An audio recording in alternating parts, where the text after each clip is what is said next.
Obviously, New York shaped you a lot. A lot of the documentary is about how New York shaped you. Do you think it would have been different in any other city? Like, or do you think it is very, very important that you grew up where you grew up? New York was a huge part of what made me do what I do. It was the right environment. I think if I had grown up or gone to school in a different city, I might have gone in a bit of a different direction. Yeah, it would have been different. I mean, New York is very unique in that way. It definitely pulls out the best in people, no matter what you're doing. You know, it's not a cliche what Sinatra said. It's true though. It's inspiration at every corner. Like you say at one point that you carried your CDs for a tour that you went. And I remember going to New York and I was just standing on a corner and, guys came up to me and said, can you please listen to our CD? And why don't you come to Brooklyn tonight? We are playing here and this is our CD. And it was like, it was constant. It was everywhere. So obviously that inspires you, right?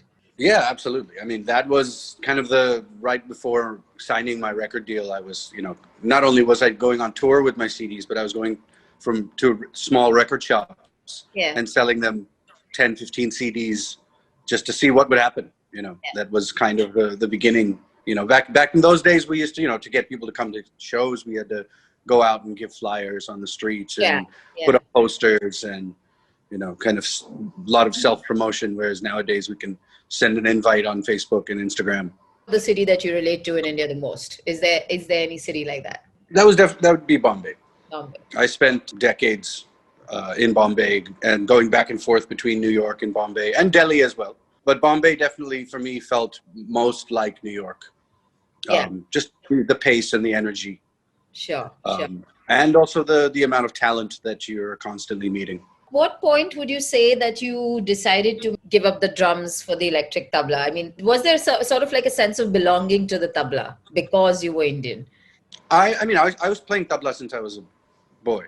The electric tabla came out of, I built those because I needed to be heard in rock bands, playing with guitar players and drummers and things like that. I never really gave up the drums. I've always just kind of added these things to my palette.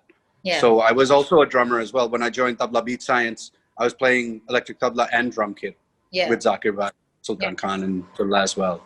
I never gave up the drums. It was just something that, in fact, the drums informed my ability to be able to do other things. You talked about your album Liberation, which came after, a 9/11. And I want to ask, how do you remain Indian, but also a New Yorker? I think that is the essence of being a New Yorker. There's nobody, it's very hard to find somebody who is born in Manhattan. Everybody who's in that city is from somewhere else. And then they become a New Yorker. So everybody has that duality. You might be, from Europe and you're a New Yorker. You might be from Africa, but you're a New Yorker. So that's kind of the one thing that made New Yorkers connect. And then the excitement is to be in this multicultural environment with people who are constantly showing you new things, new food, new music. Subscribe to Midday India. Get direct notifications on all our videos by clicking on the bell icon.